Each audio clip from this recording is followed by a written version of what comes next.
마태복음 11장은 우리 예수님께서 이제 드디어 예루살렘에 입성하시는 바로 직전의 장면입니다. 이제 왕으로서 이제 유월절 바로 그 절기를 맞아서 이제 예루살렘에 입성하시기 직전에 준비하시는 과정이 나오는데, 우리 1절에 보니까요, 그들이 예루살렘에 가까이 왔어라고 되어 있습니다. 예수님이 예루살렘에 가까이 왔다라는 의미는 무슨 의미입니까? 이제 예수님께서 십자가 사역을 이루실 때가 다 된 겁니다. 그리고 예수님은 그동안은요, 제자들에게 몇몇 사람들에게만 자신이 메시아 되심을 알리셨지 많은 사람들에게 알리지 마라, 조용히 하라라고 말씀하셨습니다. 그런데 드디어 여기서부터는 자신이 메시아 되심을 당당하게 밝히십니다. 왕 중에 왕이심을 스스로 드러내고 있는 것입니다. 그런데 지금 우리 전체 내용을 보면요, 예수님이 예루살렘에 입성하시는 그 모습을 보며 많은 사람들이 호산나 호산나 다윗의 자손이여, 또 뭐 높은 뭡니까 제일 마지막에 보니까 찬송하리로다 우리 조상 다윗의 나라여 가장 높은 곳에서 호산나 하더라, 막 이렇게 하고 있지만 실질적으로는요, 이들은 예수님이 어떻게 그 사역을 또 행해 가실지 이룰지는 깨닫는 자가 아무도 없습니다. 단 한 사람이 있었습니다. 단 한 사람. 예수님이 예루살렘에 가시면 십자가에서 돌아가실 것을 진짜 알았던 사람은 누구밖에 없습니까? 마리아 한 사람밖에 없었습니다. 마리아. 측근에 있었던 제자들도 몰랐고요, 따르는 무리들은 당연히 몰랐죠. 왕으로 당당하게 입성하시는 예수님의 모습을 보며 환호하고 있지만 그분이 왜 그곳에 가는지, 그리고 어떻게 그 왕으로서의 사역을 행해 나가실지를 아무도 모르고 있습니다. 마리아 외에는. 마리아만이 저분이 이제 예루살렘에 가시면 돌아가시는구나 알고 향료값을 깨트리며 눈물로 예수님의 발을 닦았던 것입니다. 그리고 이제 이곳에서 예수님께서 감난산 벳바게와 베다니에서 제자 중 둘을 보내시는데, 여러분 이 벳바게하고 베다니는 예수님에게 어떤 의미가 있었을까요? 감난산 벳바게는요, 베다니도 마찬가지고 예루살렘에서 뭐 한 3km, 또 벳바게는 한 1km도 안 되는 그런 가까운 거리에 있는 지역입니다. 근데 이 두 지역은 예수님이 육신을 입고 이 땅에 살아 계실 동안에 가장 아름다운 추억이 깃들어 있는 장소입니다. 감람산 벳바게는 예수님께서 예루살렘에서 가르치시고 사역하시다가 지치시면 밤이 되면은 기도하시던 곳 있죠. 홀로 무리들과 떨어져서 이곳에서 기도하고 하나님 아버지와 교제를 나누고 쉼을 누리던 바로 그곳입니다. 그리고 또 베다니는 어떤 곳일까요? 베다니 하면 떠오르는 인물들 없습니까? 네, 나사로입니다. 마르다와 마리아와 그리고 나사로 그 가족들이 살았던 바로 그곳입니다. 예수님은요, 유일하게 인간으로부터 위로를 얻었던 곳이 바로 이 베다니의 나사로, 마르다, 마리아입니다. 예수님 말씀하셨죠. 여우도 굴이 있고 새도 둥지가 있는데 그 인자는 머리 둘 곳이 없다. 어디에도 마음 두지를 않았습니다. 인간이었다 하면 아시기 때문에. 그런데 유독 한 곳에서만큼은 편안하게 모든 것 내려놓고 쉬셨습니다.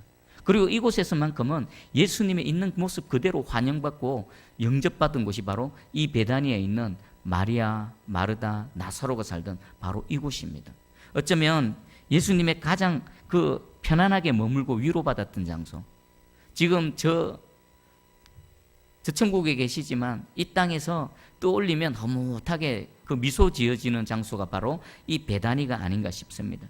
여러분 심령이, 그리고 우리 새순교회가 주님이 늘 머물 수 있는 곳, 주님이 편안하게 오시면은 누구나 웰컴하고, 그리고 주님 자신도 위로받고 쉴 수 있는 그런 여러분 심령과 우리 새순교회 되어지기를 간절히 소망합니다. 주님 불편하면 어떻습니까? 머무실 수가 없는 겁니다. 편안하게 찾아오셔서 주님의 그 평강 가운데 우리도 머물고, 또 주님과 친밀한 교제를 나누는 그런 감람산 벳바게와 베다니와 같은 우리 모두 되기를 축복합니다. 자, 이제 예수님께서 그 제자 중 둘을 보냅니다. 누군지 이름은 안 나왔습니다. 제자 둘을 뽑아서 임무를 줘서 보내는데, 임무의 내용이 2절에 나옵니다. 우리 2절 한번 읽어보겠습니다. 시작. 이르시되 너희는 맞은편 마을로 가라. 그리로 들어가면 곧 아직 아무도 타보지 않은 나귀 새끼가 매여 있는 것을 보리니 풀어 끌고 오라. 아멘. 임무 내용이 뭡니까? 좀 어찌 보면 황당합니다. 예수님이 무작정 어떤 맞은편 마을로 가라. 그러면 아무도 타보지 않은 나귀 새끼가 매여 있을 것이다. 근데 두 번째는요, 그 나귀가 있다 하더라도 분명히 주인이 있을 것인데 어떻게 그걸 무작정 끌고 올 수 있을까? 제자들은 예수님의 이 명령을 듣고 조금 당황스럽기도 했겠지만 예수님의 말씀이니까 일단 순종합니다. 근데 그들은 무슨 생각했겠습니까? 예수님을 이제 그동안 겪어온 터라 예수님이 말씀하시면 분명히 뭔가가 있기 때문에 두말 못하고 움직입니다. 뭐가 있겠지. 그럼에도 불구하고 나귀 새끼의 까다로운 조건이 있습니다. 나귀 새끼긴 한데 어떤 조건을 만족시켜야 됩니까? 한 번도 타보지 않은 아주 드물 겁니다. 나귀는요, 짐을 싣고 다니든지 사람이 타고 다니든지 둘 중에 하나입니다. 나귀는 또 존재의 이유가 그겁니다. 그런데 한 번도 짐을 실어보지 않고 누구도 타보지 않은 그런 나귀 새끼를 찾아야 됩니다. 그리고 끌고 와야 됩니다. 그리고 두 번째 또 의문. 그 나귀가 있다 하더라도 주인의 마음인데 주인이 순순히 그것을 내어놓을까? 이 당시에 나귀는 어떤 역할을 했을까요? 나귀의 주인에게 있어서 나귀는 무엇일까요? 생계 유지의 수단입니다. 오늘날로 따지면 그 영업용 택시 운전하시는 분, 나귀를 통해서 짐도 실어 나르고 사람도 실어 나르면서 그것 갖고 먹고 사는 생계의 수단입니다. 그런데 그것을 그냥 매여 있는 거 풀어서 끌고 오라라고 말합니다. 이 너무나 황당한 그런 요구입니다. 그런데 하나님, 우리 예수님께서는요, 그들의 마음을 아시고 해결책을 제시해 주십니다. 자, 해결책 3절 한번 읽어봅니다. 시작. 만일 누가 너희에게 왜 이렇게 하느냐 묻거든 주가 쓰시겠다 하라. 그리하면 즉시 이리로 보내리라 하시니. 아멘. 예수님의 해결책이 뭡니까? 이거 나귀가 있는 것도 있는 거지만 가서 그걸 무작정 끌고 올 수 있을까? 주인이 당신 뭐 하는 것이요 하면은 어떻게 하지? 막 이러고 있을 때 예수님이 만약에 그 주인이 뭐라고 하면 주가 쓰시겠다 하라. 딱 한마디 주십니다. 그러면 그 즉시 이리로 보내리라. 자, 여기서 보면은 즉시 이리로 보내리라에 대해서 상반된 두 가지 해석이 있습니다. 첫 번째는 그 킹 제임스 버전은 이런 의미로 해석이 되어 있습니다. 나귀 주인이 듣고 즉시 나귀를 예수께로 보낼 것이다. 우리 한글 성경은 어떻게 번역되어 있습니까? 바로 이 킹 제임스 버전에 따라서 번역되어져 있습니다. 주가 쓰시겠다 하라. 그리하면 이리로 보내리라. 그 나귀를 예수님께로 보낼 것이다. 이런 의미. 그리고 또 한 번역은요, NIV 성경과 우리 또 다른 표준 세번역, 공동 번역에 또 이렇게 되어 있습니다. 예수님이 다시 원래 주인에게로 나귀 새끼를 보낼 것이다. 주가 쓰시겠다 하라. 잠시 쓰셨다가 다 쓰고 나면 다시 원주인에게로 돌려보낼 것이다. 이런 의미입니다. 자, 두 가지가 아주 이렇게 애석이 되어지고 있는데 NIV 성경, 예수님이 쓰시고 돌려주겠다. 이 의미는 문맥상 흐름이 아주 자연스럽습니다. 그런데 그렇다고 해서 킹 제임스 버전, 우리 한글 성경의 번역을 무시할 수는 없습니다. 킹 제임스 버전은요, 원어 성경에 충실해서 번역되어져 있는 겁니다. 저는요, 이 두 가지 해석 중에서 킹 제임스 버전과 우리 한글 성경에 번역되어 있는 이 번역을 저는 더 믿습니다. 받아들입니다. 왜 그런가 하면 이 주가 쓰시겠다라고 한 의미에는 나귀의 주인이 누구라는 의미가 포함되어져 있습니까? 예수님이라는 게 포함되어져 있습니다. 그리고 그리하면 즉시 이리로 보낸다. 원래 주인에게로 돌려보낼 것이다. 비록 NIV 성경이나 많은 성경 가운데는 문맥상 자연스러운 그런 해석을 하고 있지만 원어 성경에는요, 분명히 그 나귀의 주인 위에 원주인을 예수 그리스도를 가리키고 있습니다. 여러분들, 이 만물의 모든 주인은 누구십니까? 예수님이십니다.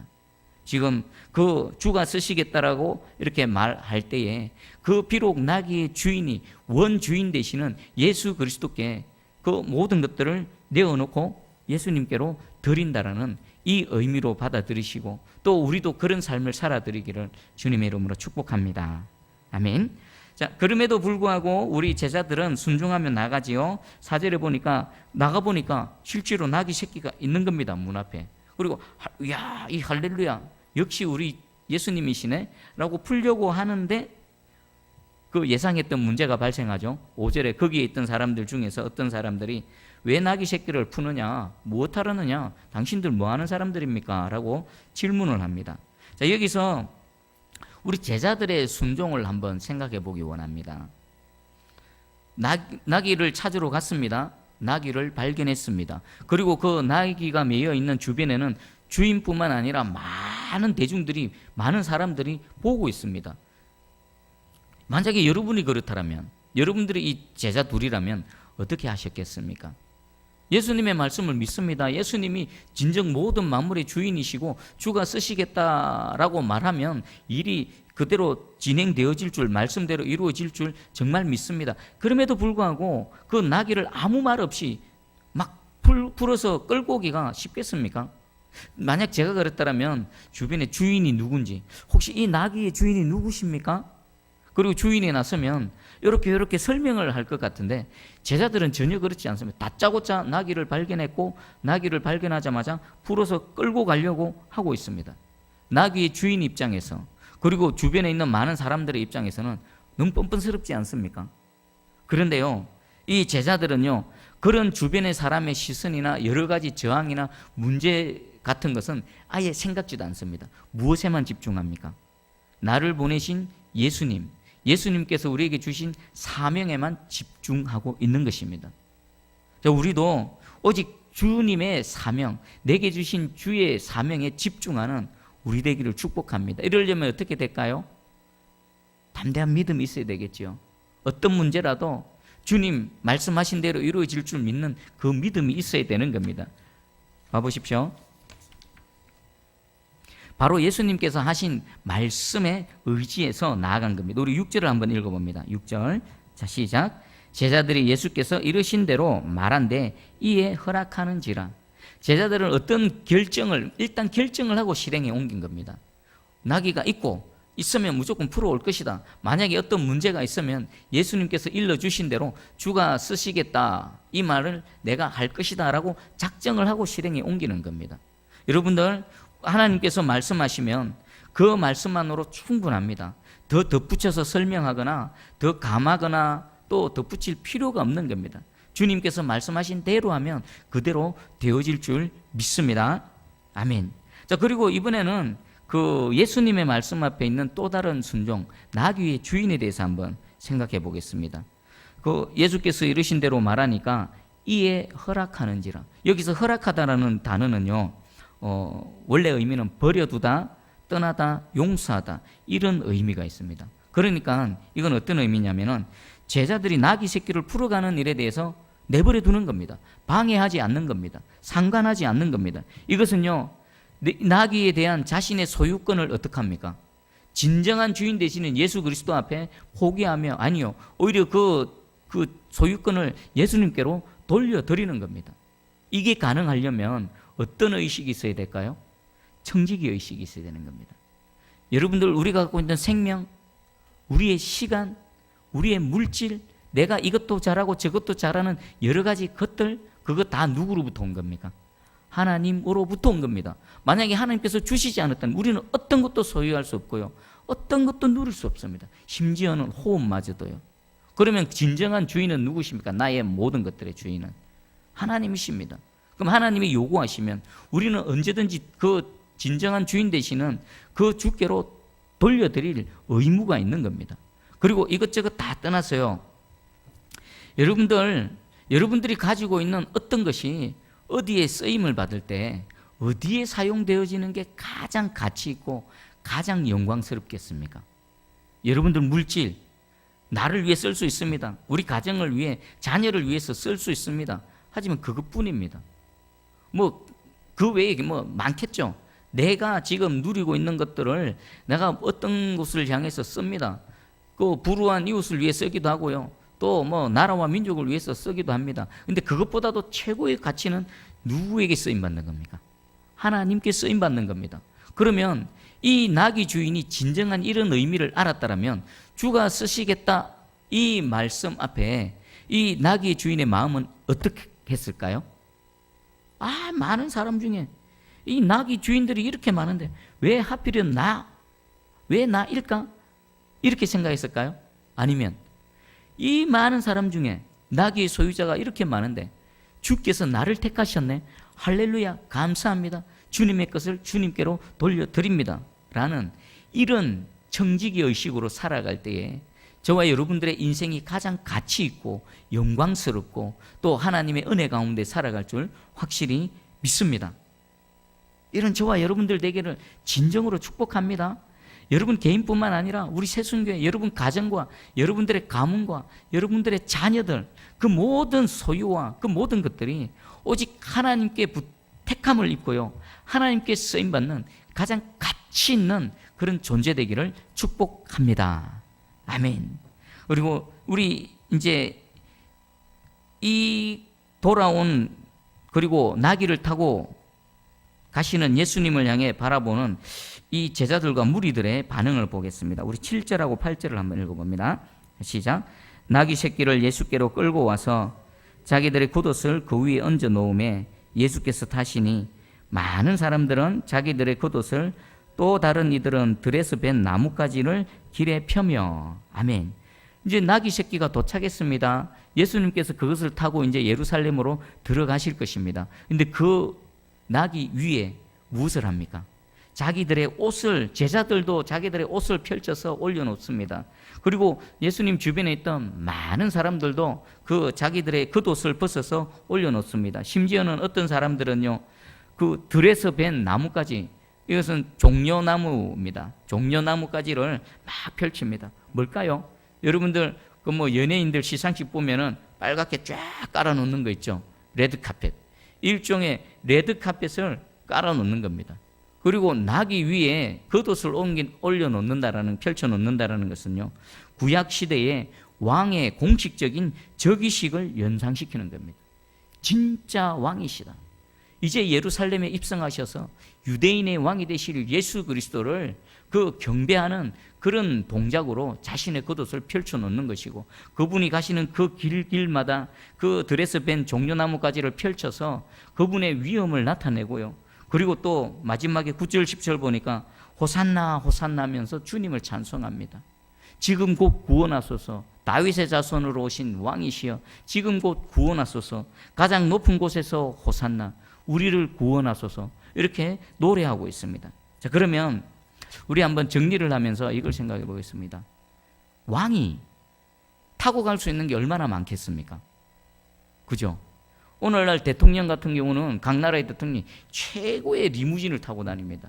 미국 대통령 같은 경우는요 그 차가 방탄차일 뿐만 아니라 밑에서 폭탄이 터져도요 끄떡없답니다. 그리고 아무리 그 자동차 타이어에 총을 쏴도요 그 어떤 그 총탄도 뚫지 못하는 그런 튼튼한, 그리고 밤에도 그 야광 투시경 같은 게 있어서 헤드라이트를 끄고도 전속력으로 질주할 수 있는 그런 장치, 뭐 GPS, 첨단 모든 것들이 다 돼 있다랍니다. 세상 나라의 그 대통령도 그 정도로 대단한 것을 타고 다니는데 온 우주의 왕이신 예수 그리스도가 타실 수 있는 게 얼마나 많겠습니까? 당시에 그 뭐 로마의 그 대장들만 해도요, 그 막 빛가번쩍하고 있어 보이는 백마 타고 막 다니고 그럽니다. 근데 예수님은 나귀 중에서도 새끼. 한번 장면을 상상해 보십시오. 성인입니다, 성인. 성인이 나귀 새끼를 탄다, 쪼락말 한번 탄다 보십시오. 모습이 왕의 모습입니까? 왕의 모습 아니고 우스꽝스러운 모습일 겁니다. 좀 크고 덩치가 있는 그런 걸 타면은 좀 있어 보일 건데, 이 조그마한 나귀 새끼를 그 사람 옷 펼쳐놓고 타고 가는 모습, 너무나 좀 볼품없지요. 그럼에도 불구하고 우리 예수님은 그 모습으로 들어오셨습니다. 왜 그렇게 하셨을까요? 첫 번째 이유는요, 하나님의 말씀을 성취하기 위해서입니다. 우리 스가랴 9장 9절 보면 시온에 따라 크게 기뻐할지어다, 예루살렘에 따라 즐거이 부를지어다. 보라, 내 왕이 내게 임하시나니 그는 공의로우시며 구원을 베푸시며 겸손하여서 나귀를 타시나니 나귀의 작은 것 곧 나귀 새끼니라. 아멘. 이 스가랴 선지자는 예수님이 지금 이 장면이 있기까지 500년 전에 이미 이것을 성령의 감동으로 예언한 장면입니다. 겸손의 왕이신 예수 그리스도께서 나귀를 타고 들어오실 것인데 곧 작은 것 나귀 새끼를 타고 오실 것이다. 예수님은 이 땅에 오셔서 사역하실 때 자신의 뜻을 주장하거나 자신의 뜻을 이루기 위해서 어떤 시도도 하지 않으셨습니다. 예수님 입에서 나오는 말씀 한 말씀은 누구로부터 받은 말씀입니까? 하나님 아버지로부터 받은 말씀입니다. 예수께서 행하셨던 모든 일들은 하나님 아버지의 뜻을 이루는 것이었지 자신의 어떤 것을 한 것은 아무것도 없습니다. 심지어는 지금 예루살렘에 입성하시는 그 모습도 이미 구약의 성령의 감동으로 예언되어진 그 모습 그대로 성취하기 위해서 지금 이 우스꽝스러운 모습인 이 나귀 새끼를 타시고 지금 들어가고 계십니다. 온 우주의 왕이신 그분이 말입니다. 그리고 또 스가랴서에 보면요, 예수님을 이렇게 표현합니다. 겸손의 왕, 겸손하셔서. 두 번째 이유입니다. 왜 나귀 새끼를 타고 오셔야 되는가? 온 우주의 왕이신 예수님이 겸손의 왕으로 오시기 위해서입니다. 한번 생각해 보십시오. 왕은 어떤 존재입니까? 세상의 왕하고 우리 온 왕 중의 왕이신 예수 그리스도하고 비교해 보십시오. 오늘날 저와 여러분들이 대통령만 돼도 아니 여기 경상남도 도지사만 돼도 여러분들 쉽게 만날 수 있습니까? 못 만나죠. 아니요. 저기 지금 사천시장만 돼도 우리가 만나고 싶다고 해서 쉽게 만날 수 있습니까? 못 만납니다. 급이 돼야 만날 수 있습니다. 대통령 만나려면요, 대통령 만날 만한 급이 돼야 되고요. 하다못해 좀 대기업의 어떤 사람만 되면 그 급이 돼야 명함이라도 내물고 옆에서 말이라도 붙일 수 있지. 저와 여러분들은요, 어디에도 명함도 못 내밉니다. 세상은 그렇습니다.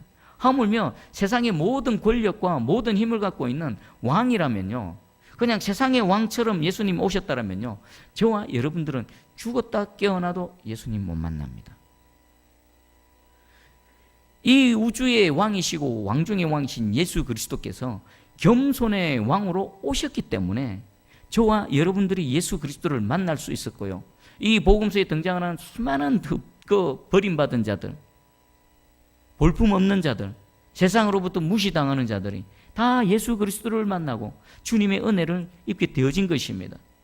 우리 복음서에 보면 지금도 예수님 찬양하면서 지금 호산나 호산나 하는 그 무리들 봐보십시오. 그 중에는요, 부유한 자도 있을 것입니다. 또 가난한 자도 있을 것이고, 또 어떤 사람들은 건강한 자도 있을 것이고 병든 자도 있을 것입니다. 또 어떤 사람은 예수님 보면서 즐거이 기뻐 외치는 자도 있을 것이고, 또 삶의 무게에 짓눌려서 마음이 상한 자도 있을 것입니다. 그 누구라도 예수님은, 겸손하신 예수 그리스도는 누구라도 다 안아드릴 수 있고 누구나 다 받아들일 수 있는 그런 분이십니다. 한번 생각해 보십시오. 겸손의 왕으로 오신 예수 그리스도, 나 같은 보잘것없는, 나같이 그냥 아무도 관심 갖지 않는 버림받은 인생, 주께서 나를 만나주시기 위해서 겸손의 왕으로 오셨던 것입니다. 그리고 이 예수님의 타실 나귀 위에 그들은 대단한 것을 올려놓지 않았습니다. 자기가 입고 있던 겉옷을 벗어서 올려놓았습니다. 그리고 그것마저도 안 되는 사람들은 들에 있는 나뭇가지를 베어서 예수님 발 앞에 깔아놓았습니다. 그 위를 우리의 왕이 되어주셔서 성큼성큼 그 십자가 사역을 이루기 위해서 예루살렘으로 들어가시는 예수 그리스도가 바로 저와 여러분들의 왕이심을 깨달으시기 바랍니다. 믿으시기 바랍니다.